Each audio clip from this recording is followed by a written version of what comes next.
بسم اللہ الرحمن الرحیم. محترم doctor Shoaib Sarwar Hashmi Sahab, president of Sarwar Shahida research institute of cardiovascular science trust, general secretary Rana Aamir Mahmood Sahab, vice president doctor فضل الرحمان صاحب، سابق گورنر سعید سرور صاحب، لیڈیز اینڈ جینٹلمین، السلام علیکم. مجھے بڑی خوشی ہے اس بات کی کہ فلنتھروپی کے ذریعے ایک ادارہ جو بے انتہا ضروری ہے وہ گوجرانوالہ میں قائم کیا جا رہا ہے، اور میں یہ سمجھتا ہوں کہ یہ کام آسان نہیں ہے.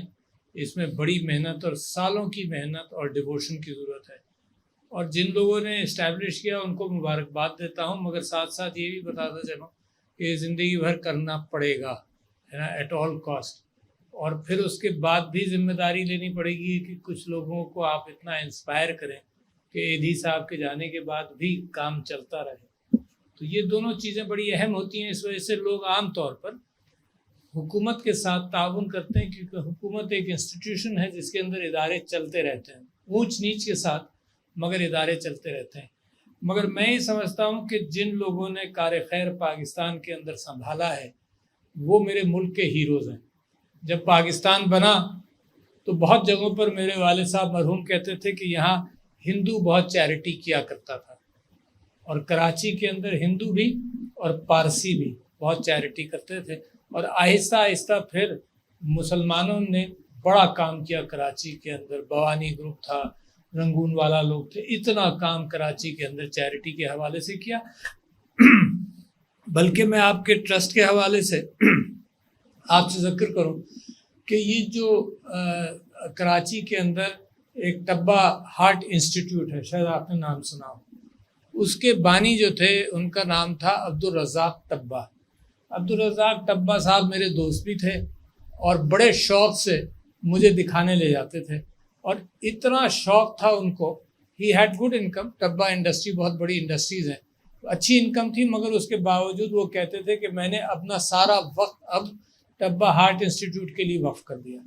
خود ارجنٹینا جا کر میں نے بستر چنے، چائنا گیا تو وہاں مجھے یاد ہے، مجھے سارا دن وہاں ایک دن دکھانے لے گئے کہ چائنا گیا تو وہاں بھی اے بی اور سی قسم کی ایکوپمنٹ ہوتا ہے، تو میں نے اے اور کسی جگہ پر بی کہیں چنا، کیونکہ جب زیادہ فرق نہیں تھا تو اس کو چنا. یہاں تک کہ نیا کیفیت تھی. 17-18 سال پرانی بات آپ سے کر رہا ہوں کہ انہوں نے کہا کہ جنہیں دنیا بھر کے اندر اس وقت ہاتھ دھونا اسپتال کے اندر بڑی اہمیت ہو گئی ہے، کہ کمیونیکیشن آف کمیونیکیبل ڈیزیزز اسپتالوں کے اندر بڑھ گئی، تو ہاتھ دھونے کا. تو کہنے لگے میرے آرکیٹیکٹ جو تھے شاہد عبداللہ، وہ پریشان ہیں کیونکہ میں نے کہا کہ اب ہر جگہ واش بیسن لگاؤ. تو بنے بنائی جگہ پر بیچ میں پلمبنگ کر کے ان کو واش بیسن لگانے پڑے. میں صرف آپ سے یہ کہنا چاہتا ہوں، بڑے آدمی تھے. یہ جو پیشن ہوتا ہے کار خیر کرنے کا، یہ مسلمان کی فطرت میں ہونا چاہیے، یہ مسلمان سے ہٹ کر نہیں ہے.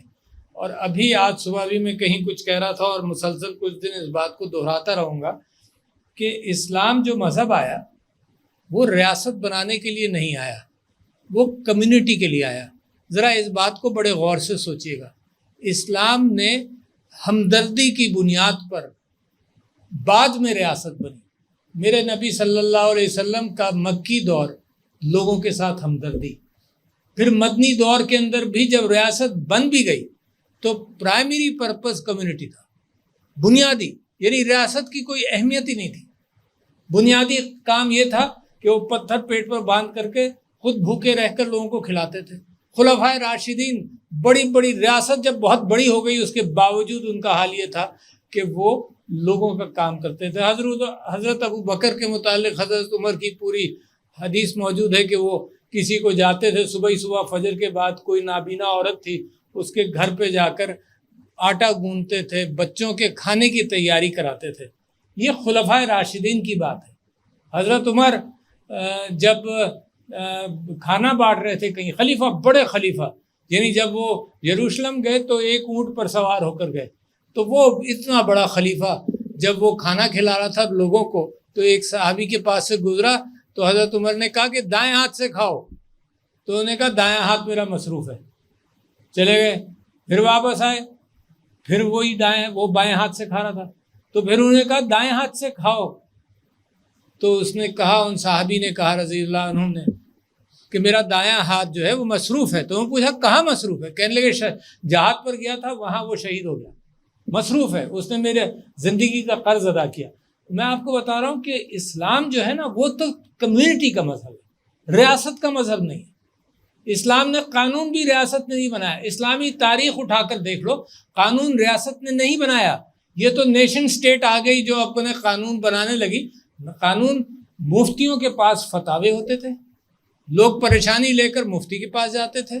مفتی صاحب اسلام کی روح کے اعتبار سے قرآن، سنت، احادیث، خلفاء اور پھر قیاس، آخر میں قیاس آتا تھا، اس کی بنیاد پر فتویٰ دیتے تھے. حکومت انصاف کی ذمہ دار تھی، قاضی مقرر کرتی تھی، اور قاضی جو فیصلہ کرتا تھا وہ مفتیوں کے فتاووں کی بنیاد پر، تاریخی بنیاد پر فیصلے کرتا تھا. کبھی حکومت نے قانون نہیں بنایا. It was dependent on Quran and سنہ. اچھا، اور قرآن اینڈ سنہ تو بھرا ہوا ہے نا اسی چیز سے، کمیونٹی کے ساتھ بھرا ہوا ہے، اور کمیونٹی کے لیے قانون بھی قرآن کے اندر لے ڈاؤن ہو گئے. اور کمیونٹی کے ساتھ جو میں عام طور پر اب لوگوں کو کہتا ہوں کہ پہلی سورت قرآن کی الف لام میم سے آپ شروع کریے تو آپ کی ذمہ داریوں کا تعین ہو جاتا ہے. یہ دوسری بات ہے کہ اب ہم نے اپنے مذہب کو ریچول بنا لیا کہ 5 وقت نماز پڑھیں گے، اور جو نماز کے اندر میں دعا مانگ رہا ہوں اللہ سے وہ مجھے یاد ہی نہیں ہے. نماز کے اندر تر تیزی سے پڑھ دیتے ہیں. کیا مانگتا ہوں؟ مجھے راستہ دکھا. جو نابینا ہے مجھ جیسا آدمی راستوں کے اعتبار سے اور اللہ سے مانگ رہا ہے راستہ، وہ نماز پڑھ کر سمجھتا ہے میں فارغ ہو گیا، بس کہہ دیا، وہ آٹومیٹکلی آئے گا، بلکہ یاد بھی نہیں آتا کہ اس کے اندر اہدنا الصراط المستقیم بھی ہے. اچھا، میں آپ سے یہ کہہ رہا ہوں پہلی سورت قرآن کی آپ دیکھیے تو ریاست پاکستان کی ذمہ داریوں کا تعین ہو جاتا ہے. میں فلنتھروپسٹ کے اعتبار سے کہنا چاہتا ہوں کہ مسلمانوں کی تو پوری قوم فلنتھروپی کی تھی. ایک غریب آدمی میرے نبی صلی اللہ علیہ وسلم کے پاس آیا اور اس نے کہا کہ آپ جنت کی نوید دے رہے ہیں سب کو، حضرت عثمان کو دی جن کے پاس مال و دولت ہے، میں نہیں جاؤں گا جنت میں، میں غریب آدمی ہوں، میرے لیے نہیں ہے جنت. تو میرے نبی صلی اللہ علیہ وسلم نے کہا تم کیا کرتے ہو؟ اس نے کہا میں مزدوری کرتا ہوں. تو انہوں نے کہا کل جو کچھ تم نے کمایا وہ لے کر آ جاؤ میرے پاس. جو کچھ اس نے کمایا تھا دوسرے دن میرے نبی صلی اللہ علیہ وسلم کے پاس وہ لے گیا. انہوں نے تھوڑا سا حصہ اس کی کمائی میں سے کہا کہ اس کو خیرات کر دو اور تم بھی اسی جنت میں جاؤ گے. تو it's not the quantum of money, it's the passion with which an individual does that. وہ ان صحابی کا سوال ہی یہی تھا کہ یہ رئیس لوگ جائیں گے جنت میں اور میں نہیں جاؤں گا. تو یہ کمپریہنسو کیفیت ہے.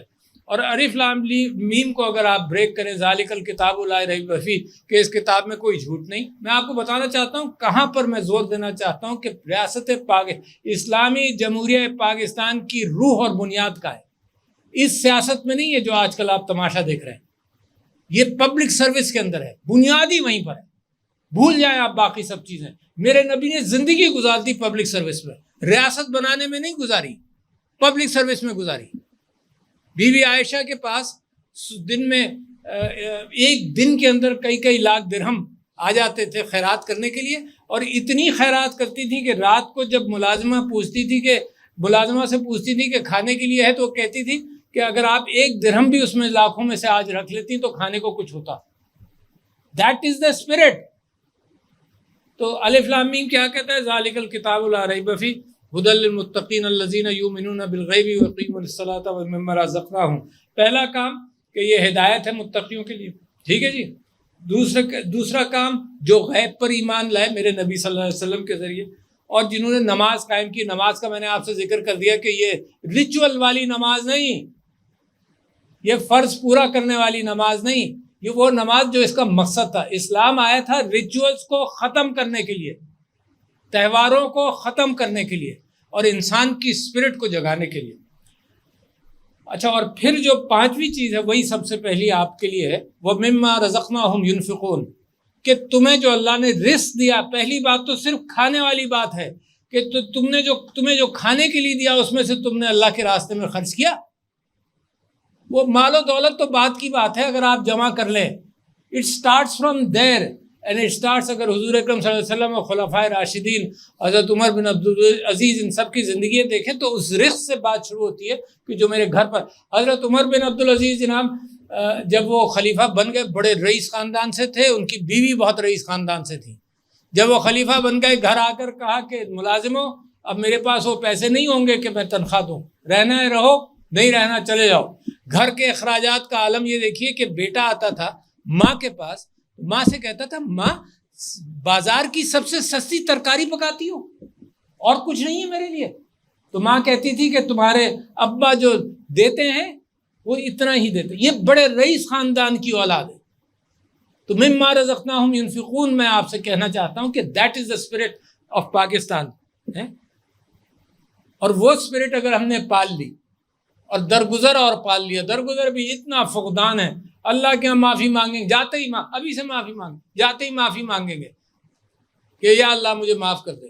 انسانوں کو معاف کرنے کے لیے ہم تیار نہیں ہیں، دشمنیاں نکال رہے ہیں. آج کل سب سے بڑی بحث اگر آپ ٹی وی کھول لینا تو میں سمجھتا ہوں پاکستان سے دور کرنے والی بحث سب سے زیادہ یہی ہے.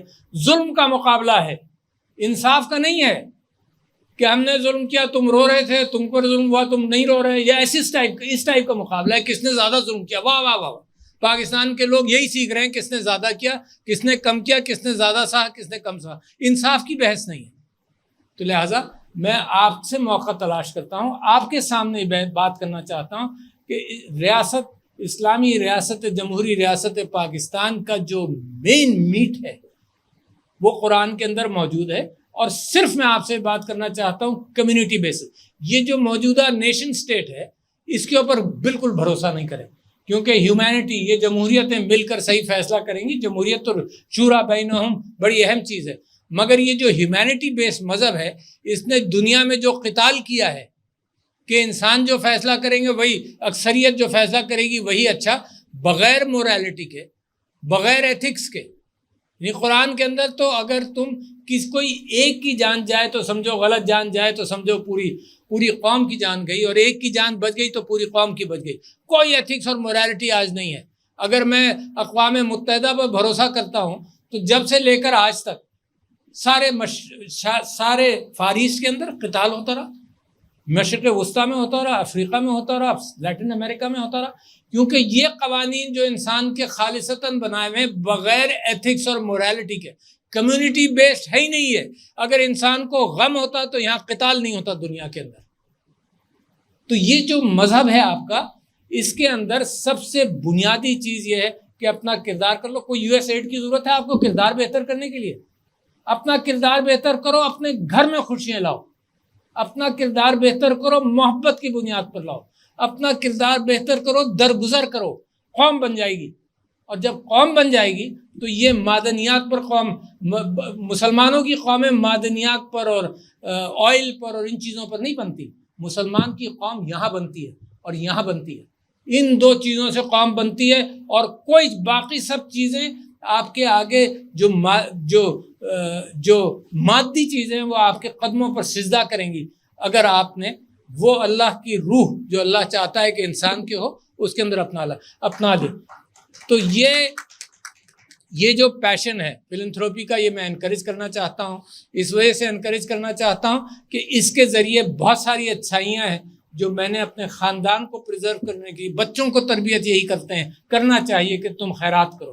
جیسے میرے نبی صلی اللہ علیہ وسلم نے اس مزدور سے کہا بچوں سے شروع کرو کہ خیرات کرو، بچوں سے شروع کرو کہ سچ بولو، بچوں سے شروع کرو کہ محبت کرو، بچوں سے شروع کرو کہ بڑوں کی خدمت کرو.